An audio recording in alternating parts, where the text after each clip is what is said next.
During Christmas dinner at my Texas ranch, I sat at the head of the oak table I'd built with my own hands 20 years ago. My son Vernon raised his wine glass, that smile stretching too wide across his face. To Dad, he announced to the gathered family, "May this be his last Christmas in this house." Everyone laughed. His wife, Linda, clinked her glass against his eyes bright with something I couldn't quite name.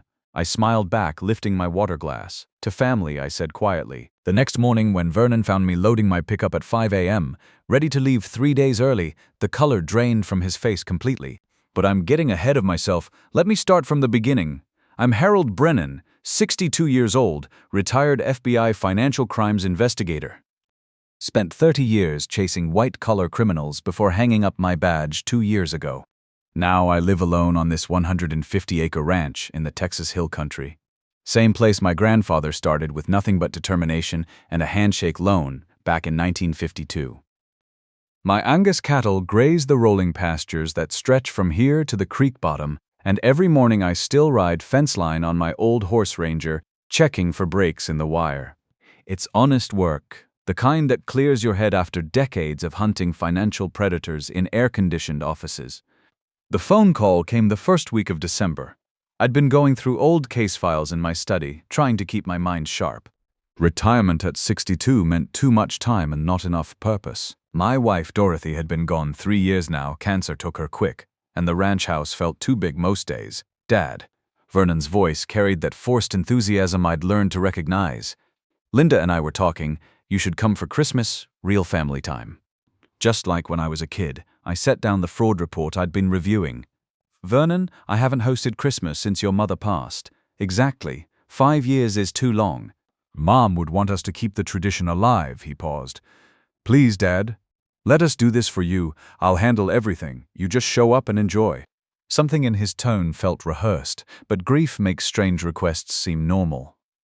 "When were you thinking? December 22nd through 26th? I'll get everything ready." "You won't have to lift a finger. That's mighty generous." "What about Carol?" "My daughter usually coordinated family events. She's got that hospital conference in Boston. Can't make it. Too quick, too convenient. But she said to send her love." I made a mental note to call Carol later. "All right, I reckon I'll drive over on the 22nd. "Perfect. And Dad, dress warm. Weather forecast says we might get some rare snow." After hanging up, I sat with those old case files. 30 years of investigating financial fraud had taught me to trust my instincts, and something felt off. Vernon had always been my difficult child. Smart enough, got his insurance adjuster license, married Linda 3 years ago, but he'd always seemed entitled, resentful when things didn't go his way. Last Christmas, I'd noticed tension between them. Whispered arguments. Linda's expensive purses despite their claims about tight finances. I called Carol that evening from my front porch, watching the sunset paint the hill country in shades of gold. "Dad, please don't go." My daughter's voice carried an urgency that made me set down my coffee cup. "Vernon is different lately, desperate. I'm worried." "Worried how?" Silence stretched between us. Then, 2 months ago, he came to the hospital asking hypothetical questions about medication interactions. How long someone with a heart condition could survive on wrong doses. "Dad, he specifically mentioned your prescription." "Carol, I know how it sounds. But I've known Vernon my whole life. Something's wrong. He's in some kind of financial trouble. Bad trouble. Linda's been pushing him about something." "I overheard them at Thanksgiving," she said. "Your father is old. He's lived his life. We deserve this now. Dad, please don't go." I thought about my son at 8, teaching him to ride his first horse in the pasture behind the house, his gap-toothed grin when he finally stayed on without my hand steadying him. "He's your brother. Family is family. That's what I'm afraid of," Carol whispered. I drove to Vernon's place on December 22nd, my pickup loaded with gifts and something else, a small digital recorder I'd used during bureau investigations. Old habits die hard, and Carol's warning echoed through every mile of hill country road. Vernon's house sat on 2 acres outside Fredericksburg, a modest place they'd bought when he started his insurance adjusting business. His truck was in the driveway, engine still ticking from recent use. They'd just gotten home from somewhere. I parked and grabbed my duffel. Before I could knock, the door swung open. Vernon filled the frame, smile bright but eyes calculating.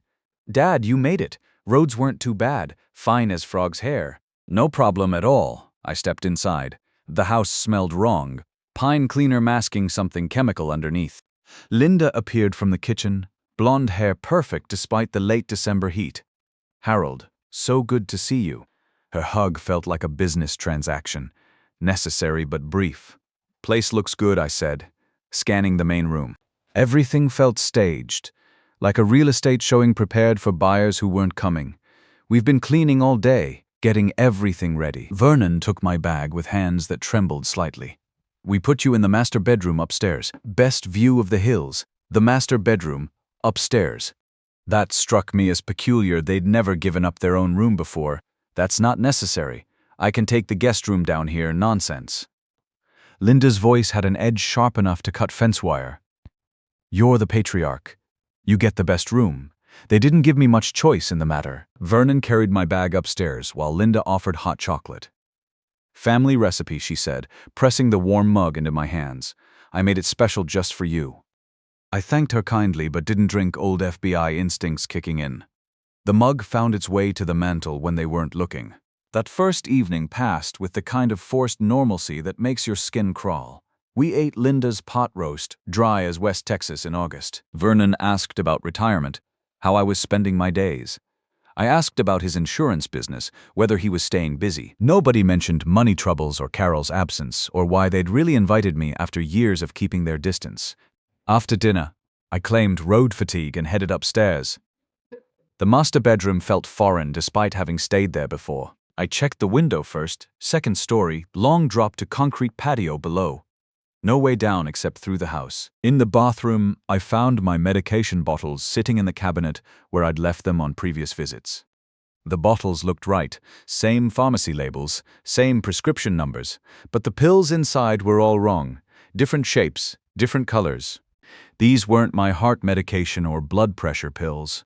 I emptied every bottle into the toilet, flushed twice, and refilled them with aspirin from my emergency supply.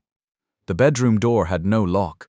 I wedged a chair under the handle, another old habit from years of staying in questionable motels during investigations. Sleep didn't come easy. I lay in darkness, listening to the house settle, thinking about my son. When had the boy who'd looked at me like I hung the moon turned into someone who might want me dead? When had love curdled into this cold calculation? At 2 a.m., voices drifted up through the heating vents. Vernon and Linda in the kitchen below, speaking in hushed tones. I eased out of bed, moved to the vent, and pressed my ear to the metal grate. The pills aren't working fast enough. Linda's voice, sharp with frustration that cut through the darkness. It's been 2 days. He should be showing symptoms by now. Maybe he's not taking them regular. Vernon's voice carried an edge I'd never heard before. Desperate. Dangerous. We need the money by January 15th. That foreclosure notice won't wait longer. Foreclosure notice. So that was the real story. I know, darlin', I know. The endearment sounded poisonous in his mouth. What about making it look like an accident? He's getting on in years. People his age fall down stairs all the time. Too obvious, especially after what Carol said about being worried. She's already suspicious. My hands clenched into fists. Carol had tried to warn me, had tried to save me from her own brother. Then what do you suggest? There's another option. You remember Marvin from your county jail days? Stone, he's out now. Word is, for the right price, he'll handle problems that need handling. My blood turned to ice water. They were talking about hiring a killer. How much we talking about? 30,000. Cash. Make it look like a home invasion. Happens all the time out here. Isolated houses. Elderly folks living alone. 30,000 from what account? We're broke until Dad dies and we get that inheritance. We borrow against it. Tell Marvin he gets half up front, half after the will clears probate. Use the life insurance policy as collateral. I stopped breathing. Life insurance policy? I'd never taken out any substantial policy. You really think he'll go for that deal? Men like Marvin understand collateral, especially when we're talking about a $900,000 policy plus the ranch. Property assessor valued it at $1.5 million last year. We're talking $2.4 million total. The numbers hit me like a sledgehammer. I'd never signed any $900,000 policy, and you're certain Carol won't contest it in court? The policy lists Vernon Brennan as sole beneficiary. Carol's not even mentioned. Plus, we have medical records showing Dad's declining health. Heart condition, high blood pressure, early onset dementia. I don't have dementia. The medical records say you do, Dr. Mills was real understanding about backdating them. Doctors have bills to pay too. I'd heard enough to know my life was in immediate danger, but I kept listening. 30 years of FBI work had taught me the value of complete evidence. I grabbed my phone from the nightstand, opened the recording app. The house had poor cell service, but the recording function worked offline. I pressed record and returned to the vent. For the next 40 minutes, I documented every word of their plan, Marvin Stone's full name and history, the loan sharks threatening foreclosure, the forged insurance policy with my supposed signature, the fake medical records showing cognitive decline, the timeline for my murder. They wanted me dead before New Year's. Linda's voice carried the cold efficiency of a woman who'd thought this through. We call Marvin tomorrow, set up a meeting. This has to look random, no connection to us. What if Dad gets suspicious? Leaves early. He won't. Where would he go? This is Christmas. Family time. He's been lonely since Dorothy died. He wants to believe we love him. The cruelty of that statement cut deeper than any physical blow. At 3:30, they finally headed to bed. I sat on the floor, back against the wall, my own son's voice preserved in digital memory, discussing my murder like planning a grocery run. The boy I'd taught to ride horses, the young man I'd helped through college, the son who'd stood beside me at his mother's grave and promised we'd always be family. When had family become a lie worth $2.4 million? At 4:45, I made my decision. I dressed silently in the dark, packed only essentials: wallet, phone, the recorder, my backup medication. Left everything else to maintain the illusion I'd be back for Christmas morning. The house had hardwood floors that creaked like old bones, but I knew which boards to avoid from previous visits. I slipped out the back door into pre-dawn darkness, temperature hovering just above freezing. My pickup started on the second try, engine noise masked by wind through the live oaks. I drove without headlights until the first curve took me out of sight of the house. The nearest town was an hour south through winding hill country roads. I parked outside Danny's Diner in Comfort at 6 a.m., waiting for them to open. The neon sign flickered home cooking since 1962 in the gray dawn light. Inside, coffee tasted like salvation, black and strong enough to wake the dead. I pulled out my phone. 3 missed calls from Vernon. 2 voicemails waiting. The first message: "Dad, where are you? Your truck's gone. Please call me back. We're worried sick. Worried the plan had failed. Worried their payday was driving away." The second message from Linda this time: "Harold, this isn't funny. If you're out there somewhere, please come home." Vernon's beside himself. I deleted both messages without listening to the end and made my call. "Palmer, Eugene, it's Harold Brennan." Silence stretched across the connection. Then, "Harold, thought you retired to that ranch of yours." "I did. Eugene, I need help. The kind of help where my son is trying to kill me for life insurance money, and I need someone I can trust not to dismiss this as family drama." Eugene Palmer and I had worked financial crimes together for 12 years before he transferred to the Texas Rangers. Best partner I'd ever had. Thorough, relentless, and honest as the day is long. If anyone would believe this story, it'd be him. Where are you right now? Danny's Diner, Comfort, Texas. About an hour west of San Antonio. Don't move a muscle, I'm 90 minutes away. He arrived in 75 minutes, walking into Danny's wearing civilian clothes but carrying himself like the lawman he'd always be. Slid into my booth without preamble, ordered coffee from the waitress with a nod.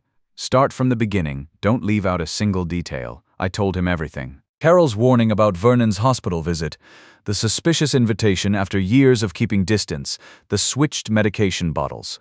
The 2 a.m. conversation recorded on my phone about hiring Marvin Stone, the forged life insurance policy, the fake medical records showing dementia I didn't have. Eugene listened without interrupting, taking notes in the small leather notebook he'd carried since academy days. When I finished, he played the recording twice, face growing grimmer with each word. "This is solid evidence, Harold. Clear audio, premeditation, conspiracy to commit murder. But we need more to make it stick in court." "More what?" "Defense attorney will claim they were just fantasizing, venting frustration about money troubles. We need evidence of concrete action." The fake insurance policy, the doctored medical records from this Dr. Mills character. And we need Marvin Stone attempting the actual crime. You want to use me as bait. I want to catch them red-handed. The insurance fraud alone gets them 5 to 10 years. Add attempted murder with a hired killer, and we're talking 25 to life. He closed his notebook with a snap. But only if you're willing to see this through. I thought about Vernon, a 12 broken arm from falling off his horse.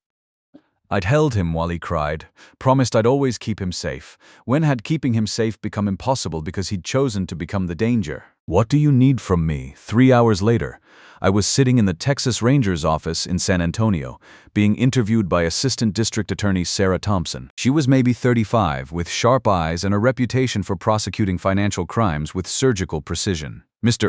Brennan, I've reviewed the recording your son and daughter-in-law made. It's compelling evidence, but I need you to understand the risks involved. If we pursue this investigation, you'll be testifying against your son in court. That relationship will be over permanently. The relationship ended when he hired someone to kill me. She studied my face like she was reading a case file. Some parents can't make that separation. Can't see their children as criminals, even when presented with overwhelming evidence.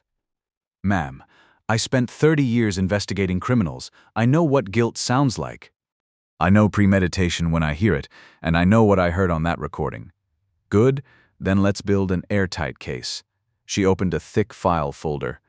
First, we authenticate this insurance policy. I'll subpoena records from every major provider in Texas. If it exists, we'll find it. Second, we examine these medical records. I'll need your actual medical history to compare against what Dr. Mills supposedly documented. Third, we identify and locate Marvin Stone. How long does all this investigation take? If we move fast and prioritize it, 72 hours. Can you stay away from your son's house that long? They think I'm missing. Maybe lost, maybe dead. The longer I'm gone, the more desperate they'll become. Egeen leaned forward across the conference table, which is exactly when people make the kind of mistakes that put them in prison.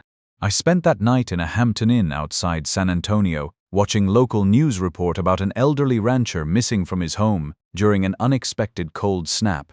Vernon had called the Kendall County Sheriff's Department. They were organizing a search party for First Light, complete with volunteers on horseback and ATVs to cover the rough terrain. My son playing the concerned child for TV cameras while knowing exactly why I'd disappeared. Acting worried while counting the hours until Marvin Stone could finish the job. Sarah Thompson called my hotel room at 11 p.m. with updates. We found the insurance policy. Lone Star Life and Trust, $900,000 policy taken out 8 months ago in your name. Your signature is forged. I compared it to your FBI personnel files. Different pressure points, wrong rhythm entirely. Whoever did this practiced your signature, but not well enough. What about this Marvin character? Marvin Stone, age 38, 2 priors for aggravated assault, 1 conviction for extortion, served 6 years at Huntsville State Prison. Released 14 months ago. Last known address in Austin. She paused. He's exactly who you'd hire when you want someone dead, but don't want to dirty your own hands. Can you locate him? We are working on it through his parole officer. In the meantime, I need you ready to return to your son's house. 72 hours from now, Christmas Eve morning, you'll go back. Act confused, maybe a little weak. Tell them you got disoriented, drove to the hospital, came back to finish Christmas with family. They'll panic. They'll have to accelerate their timeline. And we'll be watching every move they make. Carol called Christmas Eve morning while I was having breakfast at the hotel restaurant. Dad, oh my God, where are you? Vernon said you went missing. The sheriff's department is organizing search parties. I'm safe, honey. I'm in San Antonio. What happened? Why did you leave? I told her enough to make her understand without giving her nightmares. Her silence on the other end felt like grief settling in. I knew something was wrong. I should have pushed harder when I warned you. Should have made you listen. You did exactly right, Carol. You tried to warn me, and I listened. That's why I'm still alive to have this conversation. What happens now? Now I go back and finish this thing. I returned to Vernon's house at 9 a.m. Christmas Eve, driving slow like an old man who'd been confused and lost. His truck sat in the driveway, frost covering the windshield. No lights on inside the house yet.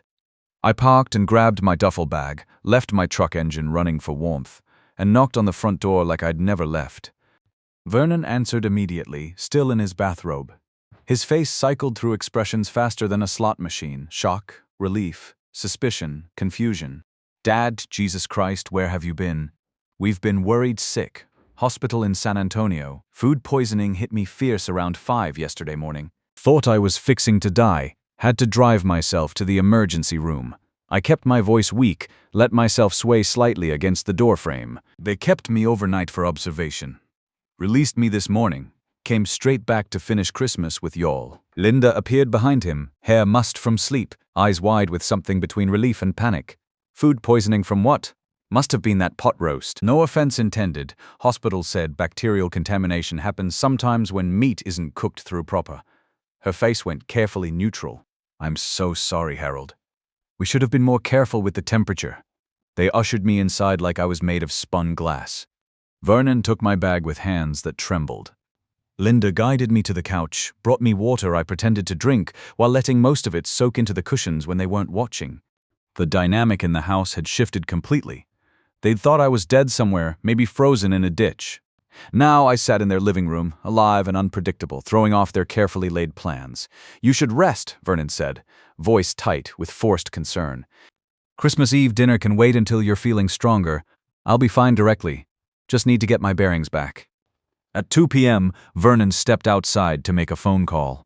I watched through the window as he paced across the yard, phone pressed tight against his ear, gesturing with his free hand like he was arguing with someone.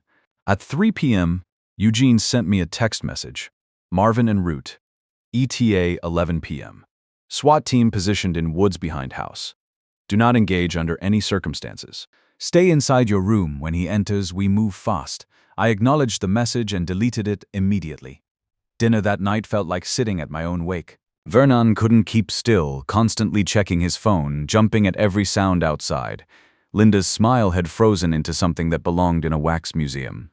I picked at my turkey, claimed my stomach still wasn't right from the food poisoning, declined wine, said I needed to turn in early to rest up. Course you do, Dad. You've been through an ordeal. Vernon's voice sounded like it was coming from the bottom of a well. Upstairs in the master bedroom, I wedged the chair under the door handle one final time, turned off all the lights, and lay on the bed, fully dressed with my phone recording. All I could do now was wait and trust that Eugene and his team knew their business. At 10:53, footsteps crunched through frost outside the house. Deliberate, heavy boots, not trying to hide their approach. At 11:05, glass shattered downstairs, the kitchen window giving way to whatever tool Marvin Stone had brought for breaking and entering. I stayed motionless on the bed, phone capturing every sound, footsteps moving through the main floor. Someone searching, getting oriented to the house layout. Then Vernon's voice, barely above a whisper. Upstairs, master bedroom at the end of the hall, I heard the stairs groan under heavy weight. 2 sets of footsteps climbing toward me. My doorknob turned slowly.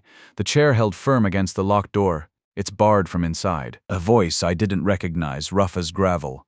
Casual about violence. Break it down. Make it look like a home invasion gone wrong. Old man fought back. You had to defend yourself. That's the story we tell for 30,000. I'll tell whatever story you want. They hit the door hard. The chair skidded but held. Second impact shook the frame. Third time, wood began to splinter around the hinges. Outside the house, searchlights suddenly blazed to life, bright as noon. Texas Rangers, hands in the air. Drop your weapons. The pounding on my door stopped dead. Footsteps thundered back down the stairs. Shouting voices, professional commands, the organized chaos of law enforcement executing a takedown. I moved the chair away from the door and opened it carefully. Vernon stood frozen at the top of the stairs, face white as paper, hands raised like he was surrendering to ghosts. Below in the main room, police had Marvin Stone face down on the hardwood floor, hands zip-tied behind his back. A crowbar lay beside the shattered kitchen window. A .38 revolver on the coffee table where he'd set it down. Eugene Palmer appeared in the front doorway, service weapon, drawn but pointed at the floor, eyes sweeping the scene with professional calm. He saw me at the top of the stairs, nodded once, then focused on my son. Vernon Brennan, you're under arrest for conspiracy to commit murder, solicitation of murder for hire, insurance fraud, and attempted murder in the first degree. What? No, this is wrong. This is a misunderstanding. I called y'all about a break-in. I was trying to protect my father. Save it for your lawyer. Eugene pulled Vernon's hands behind his back, slapped on handcuffs with practiced efficiency. We have recordings, we have the forged insurance policy. We have Marvin here, willing to testify about your $30,000 contract, and we have your father alive to press charges. Vernon's eyes found mine across the landing. Dad, please. Please tell them this is all wrong. Tell them I'd never hurt you. I'm your son. I looked at him for a long moment, saw the boy who'd cried when his horse died, saw the young man who'd held my hand at his mother's funeral, saw all the Christmas mornings, all the fishing trips, all the times I'd been proud to call him my son. Then I saw the man who'd hired a killer to murder me for money, who'd forged insurance documents, who'd poisoned my medication and waited for me to die. You stopped being my son when you put a price tag on my life, I said quietly. The preliminary hearing was January 12th. Vernon and Linda appeared in orange jumpsuits, looking like people who'd aged 10 years in 3 weeks. Marvin Stone testified with the matter-of-fact tone of a man trying to reduce his sentence. The forged insurance policy was entered into evidence. Dr. Mills' confession about falsifying my medical records. My recording of their 2 a.m. conversation planning my murder. The plea deal came February 8th. Vernon pled guilty to conspiracy to commit murder and insurance fraud. 25 years in state prison, eligible for parole in 15. Linda cooperated and got 12 years. Marvin, for his testimony, received 8 years. I attended the sentencing on March 3rd. When Vernon tried to speak to me across the courtroom, I turned away. Some bridges, once burned, leave nothing but ashes. I changed my will that April. Everything goes to Carol now. Everything goes to the Harold and Dorothy Brennan Foundation for Elder Protection. Not 1 red cent to Vernon. The ranch is still for sale. I can't bear to live there anymore, surrounded by memories that taste like betrayal. I've got a small place outside San Antonio now, closer to Carol and her family. She calls me every Sunday, always asks if I'll ever forgive her brother. I tell her the same thing each time. Forgiveness is for mistakes, for accidents, for words said in anger and later regretted. Vernon didn't make a mistake. He made a calculated choice to end my life for money. That's not forgivable. That's just criminal.